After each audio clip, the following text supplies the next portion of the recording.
the blessing of frost essence, Bien Junwo actually broke through to Epsilon. When Zhang Yi took out the frost essence, he felt a bit guilty, afraid that the experienced Bien Junwo would spot some flaw. Unexpectedly, Bien Junwo just glanced at the box and directly accepted it. Zhang Yi immediately breathed a sigh of relief. Bien Junwo took out the frost essence and looked at it carefully, murmuring, "At this point, it seems this is the only way." Wu Di eagerly came forward and shouted, "Let me go first, boss." The others behind him also echoed, "We'll go together." Everyone knew that the frost essence might have side effects.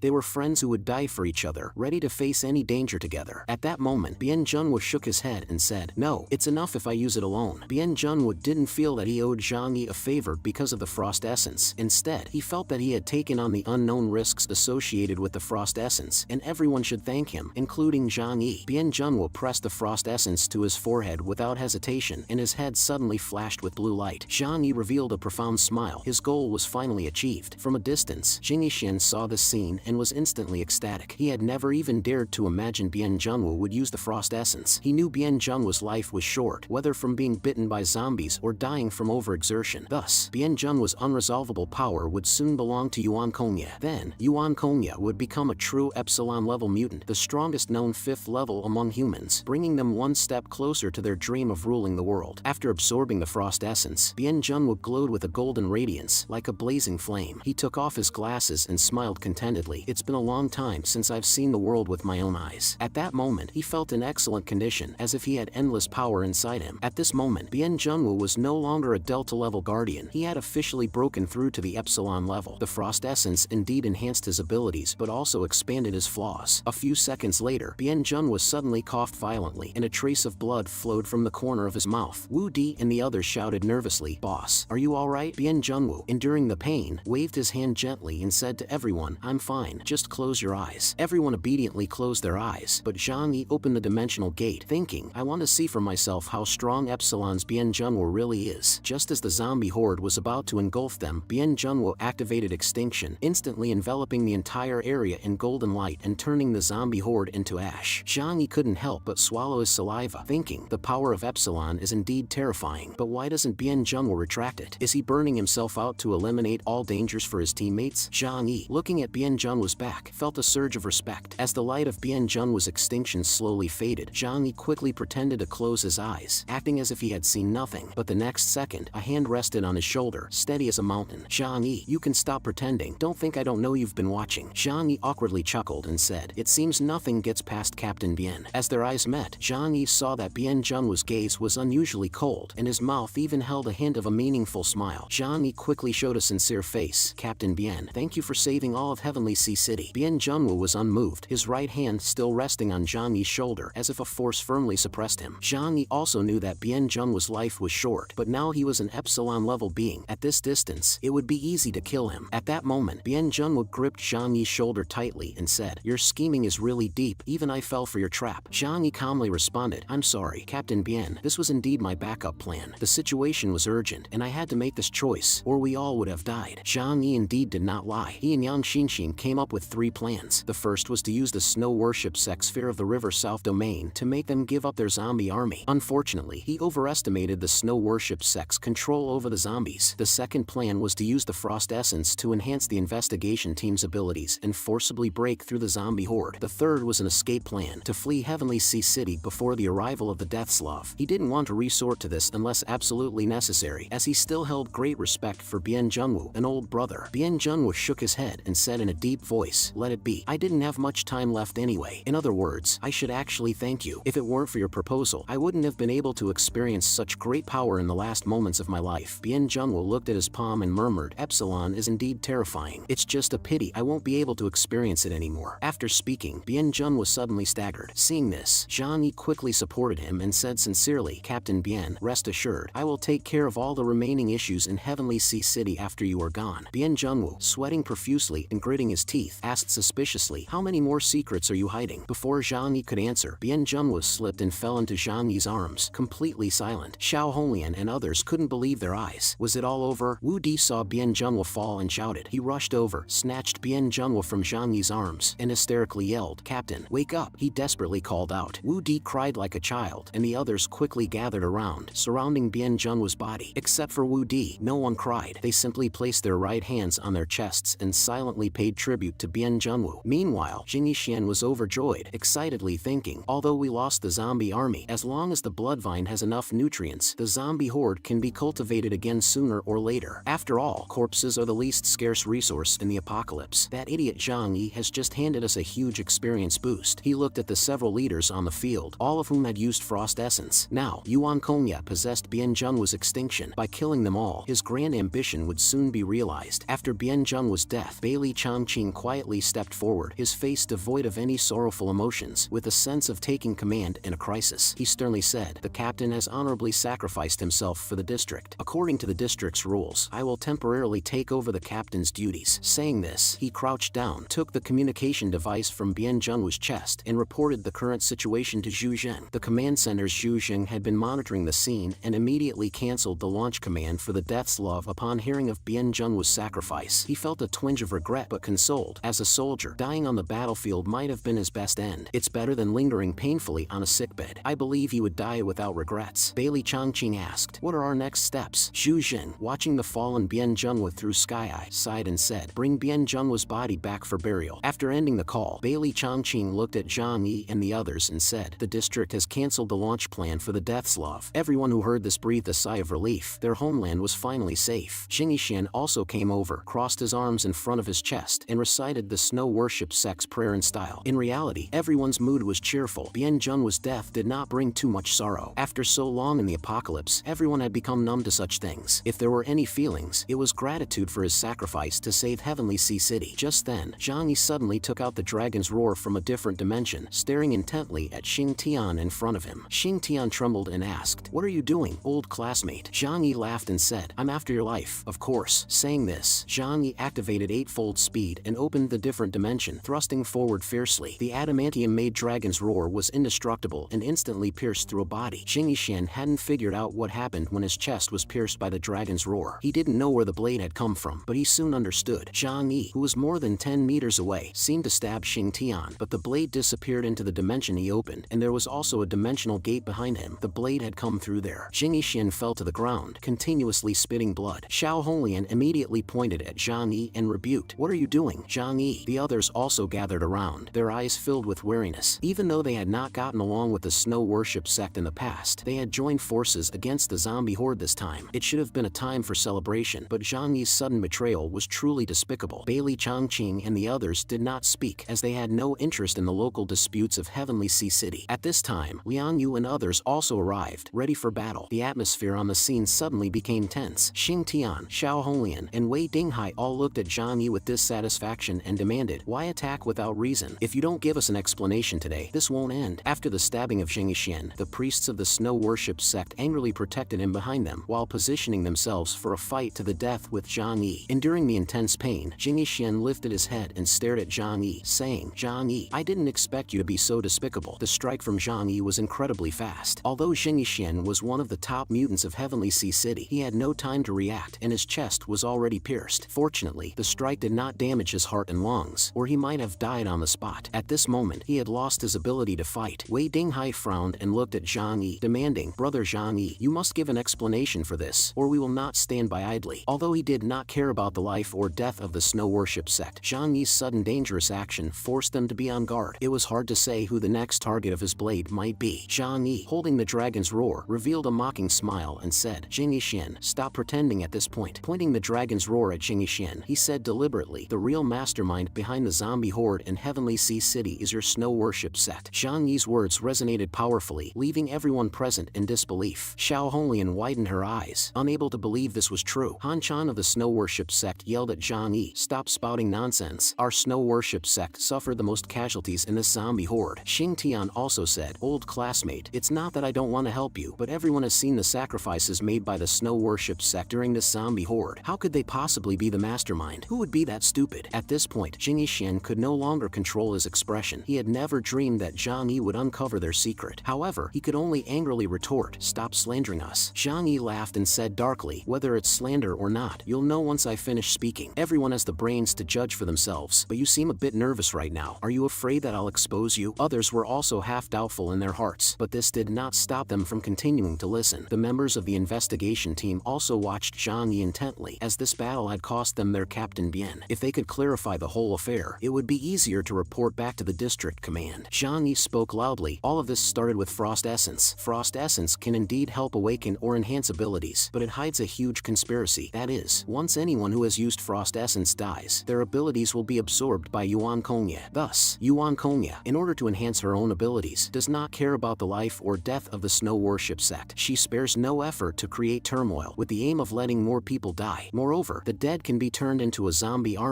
a completely obedient undead army. That is her real trump card. Ordinary followers are just a burden to her. Her goal is to select potential people, help them awaken, then let them die, so she can take their abilities for herself. This intelligence was too shocking, and everyone found it hard to believe. In pain, Jing Yixian pointed at Zhang Yi and cursed. This is complete nonsense. If we really had such capabilities, why would we have been suppressed by your major powers in the past? You have no substantial evidence, just guesses, and you attacked me based on them. I think you're the real mastermind. From the beginning to the end, your team has not suffered any losses. You are the most suspicious. Zhang Yi calmly said, behind your cathedral, there is a building with a huge blood vine. That's what you used to create the zombie army. If you have nothing to hide, dare you let everyone go and see? Just dig up the blood vine, and everything will be clear. After Zhang Yi suggested this, everyone nodded in agreement with the approach. Jing Yixian's heart sank, and gritting his teeth, he said, what if you find nothing? Then wouldn't I have been stabbed by you for no reason? Zhang Yi spread his hands and said, if it's really proven you're innocent, you can come after me anytime. Jing Yixian was furious, but he had no way to deal with Zhang Yi, as everyone present began to support Zhang Yi's suggestion. At this time, Han Chang shouted from behind, we of the snow worship sect have nothing to fear. Let's check it out. If it turns out not to be as you say, I'll be the first to tear you apart. Just then, Jing Yixian interrupted Han Chang, whispering, we can't let them check. We absolutely cannot let them get close to the blood vine. Bailey Changqing was startled by this and thought, could there really be some conspiracy? He stared intently at Zhang Yi and said, the blood vine is the foundation of our snow worship sect's survival. What if he is using the inspection of the blood vine as a pretext to try to seize it? Han Chang suddenly realized and cursed, Zhang Yi, you despicable little man, I almost fell for your trick. Since you were the first to make a move, we will fight you to the end. Seeing that everyone's emotions were ignited, Jing Yixian shouted to his priests, everyone, attack together. Let them know that our snow worship sect is not to be trifled with. A dozen priests immediately yelled and charged at Zhang Yi. Zhang Yi sneered, come on, all of you, the worthless fish and shrimp of the snow worship sect. He didn't take these people seriously at all. Suddenly, Zhang Yi covered his right eye and said to Liang Yu and the others, save your energy. I can handle this alone. As he lowered his right hand, a blue light flickered in his right pupil, and the space in front of him where he gazed instantly distorted, and an invisible, powerful force began tearing at the bodies of the priests from all angles of three-dimensional space. In just over 2 seconds, several priests at the forefront were instantly torn apart, turning into a bloody mist. Han Chang, who was usually the bravest, immediately went weak at the knees, and Bailey Changqing's jaw nearly dropped. This is a pupil technique. Xiao Honglian and others were dumbfounded, only then realizing how ridiculous it was to have been enemies with Zhang Yi. The notion that he only attacks from a distance and stores things, not good at close combat, was all false. Just then, Chun Lei suddenly pointed in the distance and shouted, boss, that Jin guy is trying to escape. Looking closely, Jing Yixian was indeed seizing the moment while his priests charged to find an opportunity to turn and run. With his telekinetic abilities, Jing Yixian could make his body fly very fast. Zhang Yi told the others, Jing Yixian must be trying to go back and inform Yuan Kongya. We must attack Yuan Kongya before he gets there, otherwise, once she is prepared, we are all in danger. Bailey Changqing was still half-doubting and said, these are your local disputes. Do you think I would believe you so easily? Zhang Yi turned and took out the snow vehicle, saying, trust me, you won't suffer any losses. True or false, you'll know once you see for yourself. You are all elites of the River South domain. Surely you won't be fooled by a few words? After saying this, Zhang Yi and a few others got into the vehicle. Bailey Changqing hesitated for a moment, thinking, Captain Bian died in Heavenly Sea City, and there must be an explanation for this, or else it would be hard to report back to the district. Then he ordered, follow them. Xiao Honglian, along with Xing Tian and Wei Dinghai, also had similar thoughts. The zombie horde had caused them such great losses, they couldn't just let it go. Thus, everyone followed Zhang Yi toward the snow worship sect. At this moment, Yuan Kongya was praying in the church as usual. Suddenly, she opened her eyes wide as an extremely powerful ability entered her body. After feeling it carefully, Yuan Kongya was ecstatic inside. This is actually Bian Zhengwu's ability, Extinction. This is a powerful force I've never experienced before. But the next moment, she frowned, thinking, how could he die? In the entire Heavenly Sea City, who could kill him? He also represented the River South domain, and if his death drew the attention of the River South domain, Heavenly Sea City would inevitably be in peril. Yuan Kongya faintly felt that the situation was already somewhat out of control. Just then, a figure swiftly flew toward the snow worship sect camp. Jing Yixian, dragging his heavily wounded body, finally made it back to the snow worship sect. Although Zhang Yi's strike strike had not hit a vital point, it had pierced through his chest. Jing Yishan had to return to inform Yuan Kongya and have her prepare countermeasures in advance. He kept telling himself, it doesn't matter if I die, Yuan Kongya must survive. Jing Yishan arrived in front of the church. The mutants on guard were startled by his injuries and were about to help him, but were frightened off by his fierce glare, as if he were saying, these annoying ants, get out of my way. Jing Yishan pushed open the church doors. Yuan Kongya also sensed something was amiss and turned around sharply, only to find Jing Yishan grievously injured. Seeing his beloved, Jing Yishan let out a large breath and collapsed to the ground. If it weren't for his determination, he might have died on the way. Yuan Kongya quickly embraced him and tried to heal him with her abilities. However, when Jing Yishan woke up, he interrupted her, weakly saying, my injuries are too severe. Trying to save me would cost you too much energy. Don't waste your abilities on me. Danger is coming soon, and everything about us has been exposed. They will kill you. You must survive for our ideals. With that, Jing Yishan died in Yuan Kongya's arms. To die in the arms of his beloved might not have been a regret for Jing Yishan, but rather a form of happiness. For Yuan Kongya, his death was not without value. At least his telekinetic abilities returned to her. Soon after, Zhang Yi and his group arrived in front of the building housing the Bloodvine. They knew Yuan Kongya was now on guard, and Zhang Yi had no intention of attacking rashly. After all, he had no idea how many abilities Yuan Kongya possessed or how powerful she really was. An ambush was no longer realistic. Looking at the slightly eerie building, Zhang Yi said leisurely to everyone, come with me, I'll prove it to you. The truth is inside here. Just as they were about to enter, a mutant guard stopped them, saying, this is a forbidden area of the snow worship sect. You cannot enter without permission. But before he could finish, Kongsheng suddenly appeared in front of him, grabbed his neck, and slammed him to the ground the next second, also shouting, enough of your nonsense. Afterward, Zhang Yi and his group walked straight into the building. They had actually seen the inside of the building before, but this time it was daytime, so the scene appeared even clearer and more shocking. Xiao Holian couldn't help asking, where's the evidence you spoke of? The things hanging on the vines, they had secretly taken away for research, but aside from finding bodies drained of nutrients, they hadn't discovered anything else unusual. Zhang Yi turned around and said, everyone here has secretly researched these things, right? That means the guards here aren't as strict as we imagined, almost as if they're letting us investigate. If there really were some major secrets, their guards wouldn't be so lax. Soon, they arrived in front of the main body of the Bloodvine. Zhang Yi said indifferently, from what we can see, zombies like to live in dark, damp places underground, likely related to the virus controlling the zombies. Now, there's probably no place in Heavenly Sea City that fits this environment better than here, only this place. Saying this, Zhang Yi pointed to the base of the Bloodvine, saying, the environment under here should be perfectly suitable for the virus to thrive. Hearing this, Bailey Chongqing frowned, stepped forward, and punched the ground. With a dull thud, the ground instantly shattered, sending large chunks of concrete and dirt flying, making everyone step back. As the dust settled, everyone hurried forward. The next scene left everyone dumbfounded. Countless zombies were densely connected to the roots of the Bloodvine, like peanuts bearing fruit, and those fruits were actually bodies, including armored zombies and many zombie kings, some of which had already completed their transformation. Xiao Holian cursed, damn snow worship sect, it turns out all this was your doing. Furious, not just her, everyone there was filled with anger. Bailey Chongqing shouted, it seems we've been played like fools by the snow worship sect, and it cost our captain Bian his life. Since they dared to start this, don't blame us for finishing it. Bailey Chongqing immediately ordered, kill every one of the snow worship sect's people. A chilling intent began to permeate the air, and the investigation team's anger reached its peak, every face clouded with fury. The death of Bian Zhengwu was a huge blow to them, and now that they discovered the people who killed their captain were right beside them, they couldn't bear the feeling of being fooled. This was exactly what Zhang Yi wanted to see. Now all three major powers and the investigation team saw the snow worship sect as a common enemy. Although Yuan Kongya had absorbed so many abilities, her strength was incalculable, but she couldn't possibly be strong enough to withstand the combined force of everyone present. If she really had that kind of power, she would no longer need to worry about the face of the river South Domain. However, the death of Bian Zhengwu was something Zhang Yi hadn't anticipated. How strong Yuan Kongya could become after absorbing the Epsilon level ability of extinction, Zhang Yi also had no idea. At this moment, Bailey Chongqing, carrying a huge knight's lance, walked out and instructed Yi Jikong, this root of all evil is now your responsibility. Yi Jikong instantly understood and nodded. Don't worry, I guarantee I'll completely destroy it. Bailey Chongqing walked out of the abandoned building with large, confident strides, and the others, including members of the major powers, followed without hesitation. Zhang Yi silently followed them, deliberately slowing his pace and glancing back at Yi Jikong. Yi Jikong approached the Bloodvine, placing his hand on its trunk. The next second, a golden light flashed, and then an object resembling an octopus appeared on the Bloodvine. Zhang Yi thought to himself, so he's a release-type ability user. It seems to be that kind of ability that condenses energy for a timed explosion. After they left the abandoned building, a loud boom came from behind them. Soon after, Yi Jikong emerged from the dust, and it was then that people saw that the entire building had collapsed. The priests of the snow worship sect, hearing the noise, rushed over, but facing these ferocious top-tier mutants, they dared not approach carelessly. As they headed toward the church, some disciples of the snow worship sect could only block the door and said, "If you want to see our leader, I can notify her first." Bailey Chongqing had no time for talk. He bent forward and charged, multiple afterimages appearing in the air. After several loud bangs, those people turned into dust and disappeared on the spot. The speed was so fast, even Zhang Yi didn't see it clearly. Behind him, Liang Yu reminded Zhang Yi, "This guy is really strong, at least equivalent to 3 Ling Fengs, or even more." In the past, in Zhang Yi's eyes, Ling Feng was almost the epitome of a perfect warrior, whether in terms of speed, strength, or agility, all were nearly perfect. But now, this view was completely shattered. Facing the thick church doors, the next second he released a huge orb of light. Wu Di stepped forward and blasted directly at the door, shattering it instantly. Upon entering the church, they saw Yuan Kongya sitting on the steps, cradling the dead Jing Yixian. Seeing Yuan Kongya, Wu Di's eyes erupted with intense hatred. To him, Bian Junwo had always been like a father, and now with his father's killer before him, he immediately used his ultimate move. Around him, hundreds of orbs of light appeared simultaneously, and the next second he shouted, "Die!" The orbs flew out densely, bombarding Yuan Kongya like a sudden storm. Facing Wu Di's full-powered floating cannon, Yuan Kongya made no attempt to dodge. She slowly stood up, and within 2 meters around her, an invisible barrier appeared, the floating cannon unable to breach her telekinetic wall. Zhang Yi warned, "She possesses at least dozens of abilities. Everyone must be careful." Hearing this, Xiao Honglian was enveloped in a crimson flame, shouting angrily, "Even if she's powerful, I don't believe she can overcome the combined force of all of us." She quickly spread out, spewing a huge fire dragon towards Yuan Kongya. At the same time, Xing Tian, riding a demon hound, charged forward with his Xing Tian army. For a moment, various abilities rained down on Yuan Kongya like a fierce storm. However, no matter the form of attack, they could not penetrate Yuan Kongya's telekinetic barrier. Zhang Yi suddenly thought, "At this distance, I wonder if my divine power can ignore her telekinetic barrier." Just then, Yuan Kongya slowly rose into the air, surrounded by a golden glow. The disciples of the snow worship sect, seeing this, excitedly raised their arms and shouted, "The snow god has descended." Yuan Kongya hovered in the air, looking down on everyone like a deity. Sensing something was amiss, Zhang Yi silently retreated behind the others. Gradually, Yuan Kongya's expression turned ferocious, and she coldly said, "You ants dare to oppose me? I am the emissary of the gods on earth, and all acts of blasphemy against divine authority will be met with divine punishment." With that, she slowly spread her arms. "Let me punish you on behalf of the gods." As the energy gathered between her palms, cracks began appearing on the ground, as if an earthquake were unfolding. Zhang Yi immediately activated eightfold speed, moving as far away from Yuan Kongya as possible. Then, large boulders rose from the ground and, under Yuan Kongya's control, hurtled towards the people like meteors. Those who couldn't dodge in time were continuously struck by the boulders. The apocalyptic power on display shocked everyone present. Zhang Yi couldn't help but exclaim, "She has already reached the epsilon level." At this moment, Zhang Yi had to rally everyone's strength to protect as many survivors as possible. If the others were killed by Yuan Kongya, he would be unable to stand alone. Thinking this, Zhang Yi shouted, "Everyone, get behind me." Then, he opened a huge dimensional gate, into which the flying boulders disappeared. However, this wave of attack still killed many mutants. Yuan Kongya called out, "Come to my side." The abilities of those who had just died began to converge and absorb into her. Yuan Kongya lowered her head to stare at Zhang Yi and said softly, "I really want your spatial power." She opened her right hand like a deity, and the boulders beneath the ground slowly rose again. Zhang Yi was shocked. His dimensional gate could only defend in one direction. If she manipulated the boulders to attack from multiple angles, he couldn't defend against them. Yuan Kongya's telekinetic control was simply too strong. Although this was Jing Yixian's ability, it had far surpassed Jing Yixian's level. Is everyone really going to end like this today? Xing Tian activated the Xing Tian core ability, which boosted everyone's combat power. Xiao Honglian used her strongest attack ability, Flame Dragon's Breath, and Wei Dinghai used his killer move, Ice Storm. Zhang Yi continued to use the dimensional gate to defend against the rocks. Just then, the sniper of the investigation team, Qi Guangming, said solemnly, "Just defending against these rocks is useless. We need to deal with Yuan Kongya to end this." Qi Guangming raised a specially made sniper rifle, and a golden streak shot out from the barrel. Yuan Kongya initially dismissed the bullet, but the next second she frowned. The bullet had penetrated her telekinetic barrier. However, the bullet stopped just less than 2 centimeters from her. The confident Qi Guangming suddenly became shocked. "This is impossible. She has too many abilities. She can even block my bullet." Curious, Zhang Yi asked, "What kind of gun is that? It can penetrate her telekinetic barrier?" He had seen with his own eyes that even the floating cannon, fired by Wu Di using all his mental power, had no effect on the telekinetic barrier. Qi Guangming glanced at him and said, "This is an origin bullet, specifically designed to combat mutants, developed by scientists scientists from the River South Domain. Hearing this, Zhang Yi couldn't help but remark, it truly lives up to the name of the River South Domain. Just half a year into the apocalypse, and they've already developed a bullet to combat mutants. At that moment, Zhang Yi wondered, I wonder if this kind of bullet could penetrate my dimensional gate, but after thinking about it, he felt it was unlikely, as the dimensional gate was not a defensive ability like telekinesis, but a dimensional portal that swaps spaces. Just then, Bailey Chongqing shouted, we can't let her control the pace any longer. From now on, everyone follow my lead. He stared intently at Yuan Kongya and said in a deep voice, even though she has powerful abilities, she's only just over 20 years old and definitely lacks experience in combat. This means she's likely to show weaknesses. Bailey Chongqing told Qi Guangming, keep shooting her with the origin bullets. I just noticed that the storm of rocks slows down when she defends against the origin bullets. Clearly, she can't multitask. So, distract her with the origin bullets while I go in for close combat to find her weaknesses. Everyone else, continue attacking from a distance to divert her attention. As for the final move, Bailey Chongqing turned to look at Zhang Yi and said, our attack should provide you with a chance to use your divine power. As soon as she shows a weakness, hit her with a fatal blow from your divine power. If necessary, you can even kill me along with her. This statement made everyone present deeply respect Bailey Chongqing. But for the investigation team, such risks were nothing new. They had long been resigned to death. Everyone quickly acted according to the plan. Yuan Kongya knew she couldn't take the special bullet lightly, so she controlled a large stone slab to shield herself. Although the origin bullet had special effects against mutants, its physical power was rather average, and a stone slab was enough to block it. Just then, Bailey Chongqing, like black lightning, suddenly appeared behind her, wielding his huge knight's lance and stabbing at Yuan Kongya. Sensing danger, Yuan Kongya immediately strengthened the telekinetic barrier behind her. Even though Bailey Chongqing used 100% of his power, he still couldn't break through, but this provided Zhang Yi with a perfect opportunity. She had strengthened her defenses at the back. The front must now be the weak point. Zhang Yi didn't hesitate to act. His eyes suddenly flashed blue, instantly distorting the space in front of him. Yuan Kongya was shocked. Zhang Yi can also use pupil techniques? Just then, Yuan Kongya's eyes burst with a dazzling white light, and she said fiercely, let's see whose pupil technique and Bian Zhenwu's extinction are more powerful. Immediately following, a loud explosion erupted from the collision of abilities, blasting everyone away in an instant. The orb violently flung Bailey Chongqing hundreds of meters away. This top-tier enhanced mutant, as tough as steel, actually vomited blood and stared at Yuan Kongya with a grave expression, saying, she has actually mastered the captain's extinction in such a short time. This power, I know it all too well. It's the unique pupil technique of Captain Bian. Extinction. Nearby, Xiao Honglian also exclaimed, she has even absorbed extinction. How can we fight this? Everyone has seen how powerful Bian Zhenwu was, a terrifying ability that could annihilate hundreds of thousands of zombies in a glance. How could we possibly be her match? At this moment, Bailey Chongqing stood up and shouted, everyone, don't lose heart. Indeed, that move was Captain Bian's extinction, but it's clear she's not proficient with it yet. Everyone, stay alert. We still have a chance to defeat her, otherwise, we will all die. Bailey Chongqing was very sure of this, because if it had been Bian Zhenwu using this power just now, he would not have been able to stand at all. At this time, Yuan Kongya also felt a trace of fear. Divine power had matched her newly acquired extinction, something she hadn't anticipated. Meanwhile, Zhang Yi pulled out a large meat bun from his spatial dimension and began devouring it in front of her. For Zhang Yi, the consumption of divine power was enormous. Without timely energy replenishment, he could only release his abilities 3 or 4 more times. Fortunately, as a space-type ability user, he could replenish his powers at any time. Endurance battles were his strength. Seeing this, Yuan Kongya was infuriated. She had always considered herself an emissary of the divine realm, and now, mere mortals dared to challenge her. She decided to kill everyone. She rose into the air again, and 2 powerful storms began to spin in her palms, sweeping up countless boulders and ice, forming a massive tornado. Chun Lei, witnessing this, broke into a cold sweat and yelled at Zhang Yi, boss, maybe we should escape now while we still can. But Zhang Yi rebuked, there is no turning back after loosing the arrow. He stared coldly at Yuan Kongya and said, do you think we could still escape now? If it were just me running, there would be no problem, but you guys would definitely die. The battle was inevitable. Zhang Yi said, as long as we win, we can ensure peace for Heavenly Sea City in the future. If we lose, that is a problem for after we lose. Saying this, his eyes once again flashed blue, readying his divine power. Yuan Kongya sensed this power and laughed. Still trying to target me? I won't give you a second chance. As she spoke, her figure began to blur, as if numerous afterimages were overlapping, making it impossible for Zhang Yi to pinpoint her exact location. However, Zhang Yi's side had the advantage of numbers. Bailey Chongqing had mentioned before that Yuan Kongya's practical combat experience was almost nil. Even if she was powerful, they still had a great chance. As Zhang Yi's divine power restrained her, the storm significantly weakened, boosting everyone's morale. Xing Tian maximized his abilities. Qi Guangming aimed at Yuan Kongya's head, continuously firing origin bullets. Bailey Changqing was close at hand, looking for an opportunity to deliver a fatal blow which left Yuan Kongya somewhat overwhelmed. Seeing this, Yuan Kongya shouted, "You annoying ants, do you really think a few of you can oppose me? Dream on." Her voice coldly echoed in the sky. As she waved her hands, several more terrifying storms swept in all directions, seemingly about to engulf everyone in a single strike. Her primary targets were Zhang Yi and Qi Guangming. Zhang Yi also realized this. As the storm approached, Zhang Yi quickly opened 2 gates and said to Uncle Yu and others behind him, "Follow me." In the next second, they disappeared through the spatial gate. The moment they left, their previous spot was smashed to bits by the storm's boulders. Qi Guangming didn't have Zhang Yi's escape skills, and just as the storm was about to engulf him, suddenly, a huge knight's lance tore through the storm. Bailey Changqing rushed to Qi Guangming's side, then picked him up and charged out of the storm with him. Even Yuan Kongya couldn't help but admire, worthy of being Bian Zhenwu's deputy, such strong defense. But no matter how strong you are, it's in vain. How many times can you withstand my attacks? Her energy seemed inexhaustible, continuously launching attacks at everyone. Just then, Zhang Yi suddenly appeared in front of her like a ghost, unexpectedly unleashing divine power. At the critical moment, Yuan Kongya could only instinctively counter with extinction. Her unpracticed extinction was nearly evenly matched with Zhang Yi's divine power, mutually eroding each other and producing a peculiar explosion in the air. Zhang Yi took a deep breath and said to the few behind him, "Quickly leave this place. You can't help much in this level of battle. The tactic of overwhelming numbers is now pointless. Only a few of us can affect Yuan Kongya. The others staying here are just live targets." Liang Yu wanted to argue something, but seeing Zhang Yi's serious expression, she stopped herself. She had to leave with Uncle Yu and Chun Lei aboard the flower. In the center of the battlefield, Xiao Honglian, Wei Dinghai, Xing Tian, and the members of the investigation team became the main force. Yuan Kongya, having mastered telekinesis, floated above, looking down on everyone. Wu Di, having recovered, filled with a vengeful glare, continuously fired floating cannons at Yuan Kongya like a torrential rain. With Xing Tian's abilities enhancing them, everyone tried their best to wear down Yuan Kongya, distracting her attention. Everyone also understood that Zhang Yi's divine power was the key to victory. Yuan Kongya, of course, realized this too, and felt extremely irritated by the attacks of dozens of mutants. Although these attacks were trivial for her, she dared not leave any defensive gaps. If hit by Zhang Yi's divine power, she could suffer significant damage. Yuan Kongya had no patience to continue at this rate and decided to finish the battle quickly. Her eyes once again emitted a golden light, shining in the sky like a dazzling sun. She maximized the power of extinction, a force capable of annihilating everything, reminding everyone of the scene where Bian Zhenwu single-handedly killed hundreds of thousands of zombies. Bailey Changqing was shocked by the power of this strike. She has reached Bian Zhenwu's level. He quickly picked up Wu Di and Qi Guangming and ran towards Zhang Yi. Xiao Honglian and others also realized the danger and made the same move. Zhang Yi opened his right hand, expanding the dimensional gate to its fullest extent. A massive dimensional gate unfolded in front of him. Those who hadn't managed to reach Zhang Yi's dimensional gate in time were instantly turned to ash by the light of extinction. After Zhang Yi opened the dimensional gate to its maximum extent to block the extinction, everyone finally breathed a sigh of relief. Fortunately, extinction was a wide-ranging attack, unlike divine power, which concentrated power in one spot, making it difficult for it to threaten the dimensional gate. However, that strike had already wiped out almost all the elite mutants left on the field, leaving only a few leaders of the forces and members of the investigation team. It was then discovered that Wei Dinghai's right arm had been disintegrated by extinction. He could only ice his severed limb to stop the bleeding. Everyone looked at Yuan Kongya both angrily and helplessly, wondering, is an epsilon really unbeatable? Yuan Kongya, seeing this, laughed triumphantly. Your ability is indeed strong, but I have absorbed the abilities of more than 50 people, including Bian Zhenwu's. Do you think you have a chance to defeat me? She said menacingly, pointing at Zhang Yi. I really want your space-type ability too. Zhang Yi indeed felt some trepidation, thinking, are we really out of options against her today? He said solemnly to the few behind him, it's come to this. Everyone must bring out their last reserves of strength, or we're all dead. Wu Di gritted his teeth and shouted, isn't that obvious? But at that moment, he also thought, even if we risk our lives, do we really have a chance to win? Zhang Yi continued, if we all fight together, maybe we can still see a sliver of hope, otherwise, we are dead for sure. Zhang Yi shouted. Yuan Kongya's attack naturally wouldn't wait for Zhang Yi and his group to finish talking. A new wave of attacks caught everyone off guard. This time, the attack came from beneath the ground. Suddenly, the ground below exploded, and hundreds of thorny vines surged out, stabbing towards everyone. Zhang Yi decisively activated his spatial abilities, opting for evasion. Perhaps inspired by Zhang Yi's words, everyone now had a resolve born of desperation. Just then, Wu Di's body suddenly burst with tremendous power, his psychic energy enveloping him and lifting him into the air. This scene made Bailey Changqing look on with sorrow. He knew Wu Di was burning his life force, a reckless act that might cost him his life. Wu Di's transformation caught Yuan Kongya's attention, his actions briefly reaching the threshold of epsilon. laughing maniacally at Yuan Kongya. Wu Di yelled, "You little wench, die for grandpa." Speaking of which, Wu Di released countless orbs towards Yuan Kongya. The power this time was incomparable to before. While releasing the orbs, he raised his left hand, and an enormous floating cannon formed above his head, which he then swung ferociously towards Yuan Kongya. At that moment, Zhang Yi was also not idle. While Wu Di launched a frontal attack, he quietly moved to Yuan Kongya's back, locked on, and directly activated divine power. This time, even Yuan Kongya felt the threat of death, instinctively releasing extinction again. The terrifying powers intertwined and collided in the air, fiercely intense. The explosion of astonishing energy shocked Uncle Yu and Liang Yu, who were watching from a distance. They couldn't help but wonder, is this finally over? However, when the dust settled, Yuan Kongya seemed still largely unharmed, just wearing a look of fatigue. At this time, Yuan Kongya also realized that although they couldn't defeat her, her energy would eventually be exhausted. Meanwhile, Wu Di's condition rapidly deteriorated, aging visibly within seconds. The next second, like a powerless plane, he began to rapidly fall. Bailey Chongqing saw this, leapt up, and caught him. On the other hand, Zhang Yi, although using divine power several times had depleted him greatly, he kept stuffing food into his mouth whenever there was a break, continuously replenishing his energy. As a space-type ability user, he was least afraid of a war of attrition. However, the situation was not optimistic. Wu Di was now completely incapacitated, certainly unable to continue fighting. Xiao Honglian was spitting blood violently, and Wei Dinghai, after losing an arm, was almost disabled. Now, it seemed that only Bailey Chongqing and Zhang Yi still had the strength to fight. In this moment of despair, Yuan Kongya's voice boomed from above like a deity. "Stop your futile struggle. It only increases your pain. You'd be better off letting me end it quickly." At this moment, Yuan Kongya seemed extremely confident, as if victory was firmly within her grasp. Yuan Kongya was relishing this feeling of immense power. The sensation of controlling and destroying everything was simply too wonderful. Then Zhang Yi said in a deep voice, "It seems this is your limit after all, although it's a bit less than what I expected, but you've done almost enough." Hearing this, Xiao Honglian was shocked, thinking, Zhang Yi is suddenly talking big. Does he still have some tricks up his sleeve? Although they acknowledged that Zhang Yi's divine power could effectively restrain Yuan Kongya, if they were to lose their support and it came down to a one-on-one fight, Zhang Yi would probably be killed by Yuan Kongya in 2 seconds. But Zhang Yi continued, "You injured folks better leave here now. From now on, I'm taking over this battlefield." Bailey Chongqing looked bewildered and said, "Zhang Yi, there's a time and place for showing off. We're at this stage now. Stop joking." Zhang Yi laughed and replied sideways, "I don't have time to joke with you. Everyone should leave immediately." As soon as the words fell, Wei Dinghai and Xiao Honglian immediately turned and ran, saying as they went, "Then we'll leave this to you." At this moment, Xing Tian looked seriously at Zhang Yi and said, "Old classmate, we're leaving the last hope to you." Saying this, he concentrated all his remaining energy, enhancing Zhang Yi with it. Bailey Chongqing instructed Qi Guangming to take Wu Di away, stating that he would fight alongside Zhang Yi to the end against Yuan Kongya. Zhang Yi did not stop him. Though Bailey Chongqing was injured, he was not seriously harmed overall. Yuan Kongya watched this scene from midair, somewhat puzzled, but didn't stop the others from leaving, curious about what Zhang Yi was up to. At that moment, Bailey Chongqing threw a black handgun to Zhang Yi, who frowned and said, "Isn't this Captain Bian's sidearm?" Bailey Chongqing told him, "There are still about 20 origin bullets left." Zhang Yi put away the sidearm, looked up at Yuan Kongya, and said, "It's time to end this." Yuan Kongya laughed maniacally. "It's ridiculous. Who suddenly gave you such confidence? Do you really think you're a match for me in a one-on-one fight? It seems you still know nothing about my power." Saying this, Yuan Kongya once again gathered a storm in her hands and said to Zhang Yi, "Now that I've slowly adapted to the dozens of abilities within me, I will soon finish you off and take your power as well." Bailey Chongqing, using his agile movements, leaped from one huge boulder to another in an attempt to get close to Yuan Kongya and launch an attack. Yuan Kongya remained unflustered. She merely stretched out her right hand with a fierce look in her eyes, and a surging telekinetic force burst forth, instantly sending Bailey Chongqing flying. Zhang Yi ignored Bailey Chongqing and directly opened a dimensional gate to appear behind Yuan Kongya. Now, Zhang Yi had become very proficient in using the double gate ability. Theoretically, within a range of 300 meters, he could move instantly, even hovering in the air. Seeing this, Yuan Kongya waved her right hand, and a storm of energy, sharp like a giant sword, stabbed fiercely towards Zhang Yi. However, unexpectedly, Zhang Yi did not dodge. He opened a dimensional gate and completely absorbed the storm's energy. The next second, a second gate suddenly opened behind Yuan Kongya, and the tornado she had just released came rushing back towards her. However, with just a glance, Yuan Kongya made the tornado dissipate instantly. To this, Yuan Kongya coldly said, "Child's play. You can catch one storm, but what about 100? The next second, almost from every direction around Zhang Yi, dense hurricanes turned into long spears, all aiming at Zhang Yi and stabbing towards him. With a loud explosion, Yuan Kongya thought Zhang Yi had been blown to pieces, but the next second, Zhang Yi appeared unharmed at another location. From a distance, Xiao Honglian exclaimed in shock, shock. Zhang Yi is too strong. It seems he has never really shown us his true power. Probably only Liang Yu and a few others understood just how strong Zhang Yi's survival ability was. Seeing Zhang Yi unscathed, Yuan Kongya was also quite surprised. Is running away all you've got? Zhang Yi smirked and made a taunting gesture. Come at me if you dare. Yuan Kongya, not one to back down, launched another fierce storm at Zhang Yi. This time, to prevent Zhang Yi from escaping, Yuan Kongya increased the attack's range. But she never expected Zhang Yi to display a new skill. He turned the dimensional gate into a dimension shield. Although only the size of a shield, it freely navigated through the storm under his agile control. Seeing this, Yuan Kongya was almost driven mad. Zhang Yi, meanwhile, kept taunting. Is that all you've got? He wasn't just passively taking hits. Whenever he had the chance, he would activate divine power to attack Yuan Kongya. Yuan Kongya, wary of the power of divine power, had to counter with extinction each time Zhang Yi used it. Everyone watching from a distance went from being skeptical at first to being utterly astonished. Xiao Honglian and Wei Dinghai were wide-eyed, hardly believing what they saw. Zhang Yi's terrifying defensive power was a far cry from when they had once thought of opposing him, now seeming utterly absurd in retrospect. At this time, Meng Xiu analyzed with a serious face. However, it's not a solution to keep dragging this out like this. Zhang Yi's attacks have no effect on her, and once Yuan Kongya gets tired, she could turn around and kill us all at any moment. Bailey Changqing said in a deep voice. Now, we have no choice but to trust Zhang Yi. Our lives are not important. After all, she is an epsilon-level mutant. If she decides to kill us, we absolutely cannot escape. After being disgusted by Zhang Yi's tactics, Yuan Kongya, in a fit of rage, decided to change her strategy. She had already used over a dozen methods against Zhang Yi, but Zhang Yi's dimensional shield and spatial maneuvers were like a bug, impossible to hit, impossible to catch. At this moment, she realized the importance of Zheng Yixian and couldn't help but lament. If you were still here, you would definitely help me figure out how to deal with Zhang Yi. She began to think about what Zheng Yixian would do in this situation. Suddenly, an idea flashed. Why not take someone Zhang Yi cares about hostage, force him to save them, and that would make him expose his weaknesses. However, when she took a closer look, she realized that Uncle Yu and the others had long since disappeared. Yuan Kongya, who had been entangled with Zhang Yi, hadn't noticed this at all. Zhang Yi didn't forget to taunt. It seems you finally learned something. Too bad it's too late. Yuan Kongya, infuriated, felt her rage reach its peak. At this time, only Xiao Honglian and a few members of the investigation team were left on the battlefield, and Yuan Kongya realized that if she chose to deal with these people now, she would be exposing her back to Zhang Yi, potentially allowing him to sneak attack. The lives of these people meant basically nothing to Zhang Yi, and wasting time on them was pointless. Yuan Kongya turned around, glaring fiercely at Zhang Yi, thinking, this Zhang Yi is like a turtle with high defense, not only with an unbreakable shell, but always wary of the snake hidden within it ready to bite you. Really annoying. She forced herself to calm down. Although she lacked combat experience, her learning ability was not weak. Soon, she figured out the characteristics of Zhang Yi's defensive abilities. It was limited in displacement. With that in mind, Yuan Kongya spread her arms wide, preparing to restrict his teleportation abilities first, then find an opportunity to break through his shell. This time, Yuan Kongya manipulated hundreds of fire dragons that soared into the sky and pounced towards Zhang Yi. This scene made Zhang Yi somewhat panicked. Although his dimensional shield and specially made combat suit could temporarily withstand high temperatures, the ground beneath him was icy. As expected, the fire dragons charged straight to the ground, and soon, thick mist began to spread, quickly obscuring Zhang Yi's sight. This forced Zhang Yi to be on alert. At this moment, he felt like he was surrounded by a steamy fog, unable to see his hands in front of him, with the temperature around him rising, as if surrounded by a steaming basket, unable to discern any direction. At this moment, the sound of water reached Zhang Yi's ears, and the ground had apparently turned into a vast lake. Under Yuan Kongya's control, the waves soared into the air, forming a wide aerial river. Zhang Yi immediately sensed unprecedented danger. His spatial teleportation ability could not dodge such a wide-ranging attack. Realizing he couldn't escape this area, Zhang Yi knew this was Yuan Kongya's attempt to cut off his mobility. At that moment, Yuan Kongya stretched out her right hand and took a deep breath. The long river instantly began to freeze. In just 2 seconds, the entire river had solidified, and Zhang Yi was firmly trapped in this frozen river. Seeing this, Yuan Kongya's lips curled into a delighted smile, laughing. Now I see how you can dodge. Just die quietly. Despite her use of the wide-ranging ice river, it still couldn't trap Zhang Yi. At the moment of the attack, Zhang Yi dived into his own dimensional space. His dimensional space was a near time-stopped blank zone, even devoid of air, but entering it for a short period was not fatal. Zhang Yi used this fact to successfully dodge Yuan Kongya's skill. Yuan Kongya couldn't believe her eyes, but Zhang Yi continued to taunt. Your idea was indeed good, but unfortunately, it doesn't work on me. At this, Yuan Kongya began to break down inside, hysterically shouting, I will tear you to pieces. Just as she was about to unleash another harsh move, a strong sense of discomfort suddenly surged in her head, even blurring her vision. Yuan Kongya instinctively supported her forehead. forehead. Zhang Yi noticed this detail and flashed a provocative smile, waving his finger at her. Come on then, if you can, kill me. And one more thing I forgot to tell you, that stab on Jing Yishan, I did it, Zhang Yi said nonchalantly. Upon hearing this, Yuan Kongya's expression became fierce, and she roared at Zhang Yi viciously. Fine, then I'll let you go down and accompany him in death. While speaking, Zhang Yi didn't stop for a moment. Facing the energy balls released by Yuan Kongya, he simply sidestepped with ease. This wasn't because Yuan Kongya lacked power, but rather her practical experience was too thin. Coupled with Zhang Yi's continuous verbal provocation, she began to show clear signs of physical discomfort, feeling dizzy and nauseous as if experiencing motion sickness, especially while outputting energy crazily. Yuan Kongya started to realize that this sensation wasn't due to her emotions, nor was it a sudden illness. Holding her forehead in pain, she gritted her teeth and asked Zhang Yi, "What exactly did you do to me?" Seeing this, Zhang Yi's expression grew even more deranged, thinking to himself, as expected, the side effects have started. It seemed the side effects of Bian Zhenwu's abilities were taking effect, a secret unknown to Yuan Kongya. Zhang Yi continued to taunt, "It looks like you haven't fully mastered the power within you. I guess this discomfort isn't caused by the spirits of those dead haunting you, is it?" Yuan Kongya rebuked. "How would you ants understand this?" Struggling with the pain, she launched a fierce attack towards Zhang Yi, hurling various powerful abilities at him wildly. However, all of this was virtually ineffective against Zhang Yi. But what was the point of this battle? Zhang Yi's strongest divine power couldn't kill Yuan Kongya, and every attack of Yuan Kongya was nearly lethal. However, the changes in Yuan Kongya's body gave Zhang Yi the answer, using the side effects of the abilities to wear down Yuan Kongya. If this plan succeeded, the epsilon-level source energy from Yuan Kongya would be his. Once he absorbed her abilities, it would be like absorbing the abilities of dozens of mutants at once, possibly elevating him to the epsilon level. Thinking this, Zhang Yi decided to continue provoking Yuan Kongya. "I know you hate this world and want to destroy everyone, but speaking of which, you're not innocent either. If it weren't for your parents starting a cult, causing countless families to be destroyed, you wouldn't have ended up in such a predicament." Hearing these words, Yuan Kongya's pupils abruptly contracted, that part of her history being the darkest shadow in her heart. Angry believers vented all their hatred on her, and Jing Yishan, who tried to save her, was trampled underfoot. Recalling these unbearable memories, Yuan Kongya suddenly hugged her head and let out a painful cry. At the same time, a tremendous power, like a storm, erupted around her. Under the continuous verbal provocations from Zhang Yi, Yuan Kongya's vision started to blur, even seeing double images of Zhang Yi. A strong sense of crisis enveloped her. "Zhang Yi, you scoundrel, what exactly have you done to me?" Yet Zhang Yi showed an annoyingly smug expression, responding, "You guess, why should I tell you?" Yuan Kongya glared at Zhang Yi hatefully, now convinced that Zhang Yi must have used some ability at some point that caused abnormalities in her body. Thinking this, Yuan Kongya spread her arms wide, her body suddenly radiating a vast golden light. This was her ability blessing, which could heal all diseases and injuries in a body. However, the situation turned out unexpectedly. As soon as she activated the ability, her symptoms worsened, even causing severe pain in her chest. Zhang Yi seized the moment, aiming for her life. Now, divine power activated again, shooting straight towards Yuan Kongya. Yuan Kongya reacted quickly, blocking the attack once more with extinction, but her physical condition deteriorated even more. The onlookers watched this scene, baffled. What means did Zhang Yi use? Even an epsilon-level mutant appeared to show symptoms of poisoning. Was there really an ability that could poison someone? Bailey Changqing, seeing Yuan Kongya coughing, suddenly realized it's the captain's ability, not just him. Every member of the investigation team widened their eyes in shock. Meng Xiu pondered and murmured. After she absorbed Captain Bian's abilities, she also inherited the side effects of his powers. At this realization, she suddenly exclaimed in astonishment, could all of this have been orchestrated by Zhang Yi? No one would believe this is just a coincidence. Lying weakly in his sleeping bag, Wu Di cursed, "I told you Zhang Yi was no good, even calculating us into his plans." But at this moment, Bailey Changqing analyzed calmly, given the circumstances at the time, that might have been our only chance of rescue. I think the captain also understood all of this. To save us, he was willing to risk his own life to be manipulated by Zhang Yi. Thinking this, Bailey Changqing widened his eyes. This guy managed to set up such a grand scheme, turning even us and Captain Bian into his pawns. That's really something. Wu Di angrily swore, "Something my ass. Once I recover, I'm definitely going to settle the score with him." Meng Xiu consoled, "You better rest for now. Let's deal with Yuan Kongya first, otherwise all of us might end up paying the ultimate price." Everyone present knew that only if Zhang Yi defeated Yuan Kongya would they have a chance to survive. However, seeing Yuan Kongya's rapidly deteriorating condition, everyone felt a surge of excitement. At this moment, Zhang Yi was continuously replenishing his energy. In this war of attrition, Zhang Yi's chances of winning were very high, but he was also conserving his strength, not wanting to end up in a situation where both parties are severely injured, allowing someone else to benefit from their losses. After all, Zhang Yi's real target was Yuan Kongya's epsilon-level source. Zhang Yi, in order to preserve his special ability, changed his offensive method connected to the origin bullet. The origin bullet, to ordinary people or objects, has the same power as a regular bullet, but its destructive power is unimaginable once it encounters a mutant. Unexpectedly, Yuan Kongya chose to withstand the origin bullet with her body, completely unwilling to dodge voluntarily. In her view, dodging meant shifting to defense, and being too proud, she was naturally unwilling to admit this fact. However, as the origin bullet attacks continued, her psychic powers could not block them. Activating psychic powers also consumed her special abilities, and Bien Junwo's backlash from using his abilities became more pronounced. This put her in a dilemma. Using her abilities made her increasingly weak, while not using them would lead to her death by origin bullet. Many mutants were watching eagerly, waiting for her downfall. Was she really going to lose? As Yuan Kongya pondered, Zhang Yi continued to taunt. Why aren't you fighting back? Are you ready to surrender after such a short fight? However, if you are willing to cripple your abilities and surrender to me, I might consider sparing your life. Stimulated by these words, what met Zhang Yi was a fierce barrage of ice spikes, but they were all swallowed by Zhang Yi's dimensional gate. As Zhang Yi replenished his energy, he taunted further. It seems you still haven't given up. Yuan Kongya's expression twisted, and she angrily questioned Zhang Yi. What ability did you use against me? When did you attack me? Zhang Yi didn't want to waste any more words, firing the origin bullet at Yuan Kongya. Go to hell. At the critical moment, Yuan Kongya stretched out her hands forward, and a huge wall of ice appeared in front of her, blocking the attack. However, using her abilities caused her head to throb painfully as if it were being pierced with needles. She knew she couldn't continue the fight against Zhang Yi. It was better to preserve her life for future opportunities. She had to leave now, recover, and find another chance to eliminate everyone here. Thinking this, Yuan Kongya quickly activated her psychic powers and flew away. Zhang Yi was not surprised by this. He had predicted all possible choices Yuan Kongya could make. Today, no matter what, Yuan Kongya had to die by his hand. Even Jesus couldn't save her. Zhang Yi then accelerated to 8 times speed in pursuit. Others also realized that Zhang Yi was about to win. Bailey Chongqing watched Yuan Kongya in the sky, his expression solemn. A critically wounded Epsilon-level mutant. If he could obtain her origin, he might be able to ascend directly to Epsilon. Not just him, everyone's gaze turned fervent. At this moment, Wei Dinghai made a decisive decision. Having lost an arm, his strength greatly reduced, and his former status likely unsustainable, he decided to gamble it all. His eyes started to storm with blue, and frost armor quickly covered his body. He leaped into the air, tracing a stunning arc, and in the next second, he became a sharp attack. Countless ice spikes targeted Yuan Kongya. Sensing the danger, she swung her right hand powerfully, and with a loud boom, Wei Dinghai's frost armor shattered like glass, and he was brutally smashed into the ground. Immediately after, an ice spike pierced his chest. This scene awakened everyone. The single move that instantly killed Wei Dinghai made everyone realize that even a wounded Yuan Kongya was not someone they could contend with. Zhang Yi continued to chase Yuan Kongya at a leisurely pace, but as she left, he dropped a remark. If anyone wants to compete for Yuan Kongya's origin, feel free to try. The people around, who had been restless, instantly sobered up. They knew that even if Yuan Kongya were defeated, the origin of Epsilon wasn't theirs to claim. Bailey Chongqing said with regret, I didn't expect that in the end, Zhang Yi would be the biggest winner. Everyone knew that if Zhang Yi successfully absorbed Yuan Kongya's origin, he might directly ascend to Epsilon level. By then, he would become the most powerful mutant in the entire River South domain. Thinking this, Bailey Chongqing scratched his head. Captain Bien once said he wanted to recruit him to our team. Given the current situation, even if he really came, it would be as our leader. Yi Jikong said with a melancholic tone, it always feels like everything was orchestrated by him, and we were all used by him. Captain Bien could have lived longer. Bailey Chongqing gave a powerless sneer. There's no such thing as using or not using someone. Who can blame him for being more skilled? Bailey Chongqing sighed. Everyone understands that without Zhang Yi, Captain Bien would have died soon anyway. Dying on the battlefield is better than dying in a sickbed. Moreover, being able to shine one last time before dying might not be a bad thing for him. Meanwhile, Yuan Kongya was still fleeing rapidly. It's not that she couldn't defeat Zhang Yi, but she really couldn't afford to keep fighting. At this moment, she urgently needed a place to recuperate, but as soon as she landed to catch her breath, Zhang Yi forced her to fight again with the origin bullet. Each use of her abilities to block it aggravated her internal injuries. Whenever Yuan Kongya was extremely angry and ready to fight desperately, Zhang Yi would activate the dimensional gate and flee without looking back. The enemy advances, I retreat. The enemy retreats, I advance. This began to break Yuan Kongya's spirit. In contrast, Zhang Yi continuously replenished his energy whenever he had a break. He even injected himself with a stimulant. For that Epsilon-level origin, this eagle-wearing operation must be victorious. In the blizzard, the fleeing Yuan Kongya had already lost her direction. Thus, she ran until the next day and, by instinct, found a supermarket hidden underground. After fighting continuously for so long, Yuan Kongya was extremely hungry. Just as she was about to grab some food to eat, a rocket accurately struck the place. With a loud boom, Yuan Kongya staggered out of the smoke and dust. She turned back, and far away, Zhang Yi was holding a rocket launcher with a cum come and hit me expression. Yuan Kongya erupted in anger again. As Yuan Kongya raised her right hand, a powerful force surged towards Zhang Yi. Zhang Yi opened dimensional gates in front and behind him, and her storm couldn't reach him. Zhang Yi continued indifferently. I think you should just surrender. Everyone around you is dead. Your parents, Jing Yishan, and the tens of thousands of followers of the snow worship sect. Even if you get everything, you are still alone. What's the point? Everyone died because of you. Don't you feel guilty? I think perhaps the person who should die the most is yourself. Yuan Kongya listened to Zhang Yi's words silently, her face expressionless. She could only turn around and continue to flee into the distance. Zhang Yi, however, didn't care and leisurely followed behind her. At this moment, she was like a headless fly, running solely on belief. In these 3 days, she hadn't eaten anything, filled with unparalleled despair. If Zhang Yi were stronger than her, even being killed wouldn't be so painful, but unfortunately, she encountered such an unshakable plaster, making her nauseously helpless. She dragged her weary body to a snow mountain, looking at a distant withered tree, and couldn't help thinking, Jing Yishan, how good it would be if you were still alive. Zhang Yi was about 1,000 meters behind her. Compared to Yuan Kongya, he was almost fully charged, with stimulants and plenty of food, confident enough to wear Yuan Kongya down to death. Seeing Yuan Kongya's condition, Zhang Yi knew victory was near. Yuan Kongya was too tired after 3 days and nights without sleep, but whenever she was about to fall asleep, Zhang Yi's origin bullet would aim at her head. She tried hard to keep herself awake, even clasping her hands together, praying for God to save her, but received no response. Her spirit began to collapse, crying out, God, save me. Why don't you guide me? Everything I've done was to create a pure world free of filth. Jing Yishan, tell me what to do. In a daze, many familiar figures appeared before her eyes. Her parents were calling her not far away. Kongya, come with mom and dad to heaven. The next moment, the face in front of her turned into Jing Yishan, who anxiously shouted at Yuan Kongya, Kongya, wake up, wake up. Seeing Jing Yishan's face, Yuan Kongya couldn't hold on any longer. Tired and hungry, she leaned into Jing Yishan's arms, murmuring, maybe it's time to give up. All the people who loved me are dead. Dying would reunite me with them. Little did she know, what she was leaning on was actually just a withered tree. Yuan Kongya murmured, I'm so hungry, I'm so sleepy, and then slowly closed her eyes. From a distance, Zhang Yi took the opportunity to shoot at her, but her remaining psychic power still blocked the hit. Seeing no reaction from Yuan Kongya, Zhang Yi emptied his magazine. Several origin bullets later, Yuan Kongya was directly cut in half. This scene looked somewhat brutal, but facing such a powerful mutant, Zhang Yi had no choice but to do this, and he couldn't blow up the head directly, as that might affect the origin. Zhang Yi walked up to Yuan Kongya's body, and next, by absorbing her origin, he would become an immensely powerful mutant. Yet he also smiled somewhat regretfully, saying, I'm not that interested in becoming more powerful, but to survive in this apocalypse, I have no choice but to do this. Zhang Yi gradually moved his palm closer to Yuan Kongya's head, and the next second, an indescribable immense power surged into his body along his arm, like a raging river roaring inside him. He closed his eyes, keenly feeling the changes brought about by this power. At this moment, he felt stronger than ever before, achieving epic enhancements in every aspect. Soon after, Zhang Yi slowly opened his palm, and instantly, a black electric light condensed in the center of his hand. He controlled this power, the black matter behaving like flames and lightning, rapidly growing in his palm. Soon, Zhang Yi felt somewhat unable to control this power and lifted his hand to release it. With a swoosh, the black power instantly disappeared into the mountainside. The next second, a mass of dark matter exploded from that spot. When the black sphere disappeared, a huge circular hole was left in the low mountain, as if it had been erased by some force. Zhang Yi murmured in shock, it's actually void power. He looked at his palm and pondered, this must be an upgraded version of divine power, with more terrifying lethality and power. If combined with my dual gates, there would be no one in this world I couldn't kill. Zhang Yi's heart began to swell infinitely, but this complacent feeling was quickly suppressed by him. He constantly reminded himself, there are too many strong people in this world. I must not be too arrogant, otherwise, I might end up like Yuan Kongya, ultimately leading to my own destruction. Bian Junwo had also said that there is someone in the capital region who can take lives from miles away, proving that this world is still full of threats. I must always remain cautious. However, with his current strength, even if he encountered a stronger mutant, self-preservation would not be a problem. Zhang Yi dialed Uncle Yu's phone and told him that Yuan Kongya had been taken care of. Uncle Yu was on speakerphone, and upon hearing this, everyone present breathed a sigh of relief. After 4 days and 3 nights of intense pursuit, Zhang Yi had focused all his energy on Yuan Kongya, and now everything was settled. Uncle Yu told Zhang Yi, Wei Dinghai is dead, and his deputy Chen Jingwan took the remnants back to Morning Dew Base. Xiao Honglian also returned to Radiant Prosperity Base, and the investigation team temporarily went to Emerald Waterside Base to recuperate. That guy named Wu Di was seriously injured and seemed barely alive. We are all waiting for you at the shelter now. Upon hearing this, Zhang Yi immediately drove to the shelter. After arriving at the shelter, everyone wanted to hug him, but Zhang Yi only picked up flour. He refused everyone else. He waved his hand at the crowd and smiled. I just want to rest now. Let's Let's talk about everything after I wake up. Zhang Yi passed by the crowd and went straight to his room. He locked the door and threw himself onto the bed. Now, all he wanted was to get a good sleep.